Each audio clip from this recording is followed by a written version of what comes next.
All எல்லாரும் எப்படி இருக்கீங்க? நல்லா இருக்கீங்களா? ஸோ நீங்கள் எல்லாரும் நல்லா இருக்கீங்கன்னு நான் நம்புகிறேன். ஸோ நிறைய பேரண்ட்ஸுக்கு இருக்க ஒரு டவுட் என்னென்னா, சாலிட் ஃபுட் ஸ்டார்ட் பண்ணதுக்கப்புறம் எந்த மந்த்லேருந்து பேபிஸ்க்கு சால்ட்டை ஆட் பண்ணுறது அப்படிங்கிறத பற்றி நிறைய டவுட் இருக்கும். ஸோ இந்த வீடியோவில் அதை நம்ம கிளியர் பண்ணிக்கலாம்.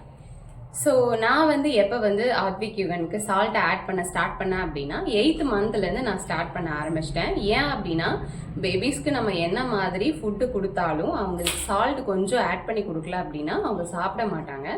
ஸோ அதனால நான் என்ன பண்ணிட்டேன் அப்படின்னா 8th மந்த்லேருந்தே ஆத்விக் யுகனுக்கு சால்ட்டை கொஞ்சமாக சேர்க்க ஆரம்பித்தேன்.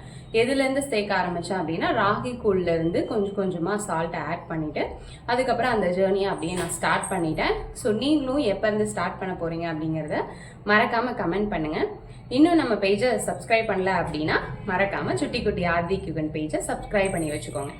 ஸோ பொதுவாகவே நிறைய பேரண்ட்ஸுக்கு இருக்க ப்ராப்ளம் என்னென்னா, சால்ட் ஆட் பண்ணதுக்கப்புறம் பேபிஸ்க்கு ஏதாவது ப்ராப்ளம் வருமா அப்படிங்கிறது தான். அப்படியெல்லாம் எதுவும் கிடையாது. நம்ம அம்மா எல்லாமே நமக்கு சால்ட் ஆட் பண்ணாமலாம் இல்லை. ஸோ அப்போவே நமக்கு சால்ட்டை 5th மந்த்லேருந்தே நமக்கு ஆட் பண்ணி தான் கொடுத்துருக்காங்க. நம்மளாம் நல்லா இல்லையா?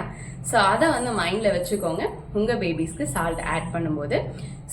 ஸோ ஃபாரின் கண்ட்ரீஸ்லலாம் பார்த்தீங்க அப்படின்னா எல்லா பொருளையும் பதப்படுத்தியாக வச்சுருப்பாங்க இல்லையா? ஸோ அதில் சால்ட் கண்டென்ட் கொஞ்சமாவது ஆட் பண்ணியிருப்பாங்க. ஸோ அப்படி ஆட் பண்ணி இருக்கிறதுல எக்ஸ்ட்ரா சால்ட்டை ஆட் பண்ண வேண்டாம் அப்படிங்கிறது தான் ஒரு ரிசர்ச் ஆர்டிக்கிளாகவே அவங்க கொடுத்துருக்காங்க. இதை ஒரு டாக்டர் சஜஸ்ட் பண்ணி தான் நான் உங்களுக்கு இன்ஃபர்மேஷனை உங்கள் கூட நான் ஷேர் பண்ணிக்கிறேன்.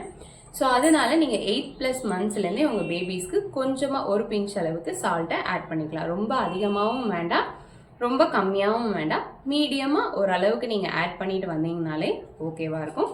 அதுக்கப்புறம் நீங்கள் ஒரு 9 months completed, 10 months completed, 1 year completed அப்படின்னாலே நார்மலாக நீங்கள் உங்கள் ஃபுட்டை உங்கள் பேபிஸ்க்கு இன்ட்ரடியூஸ் பண்ண ஸ்டார்ட் பண்ணிக்கலாம்.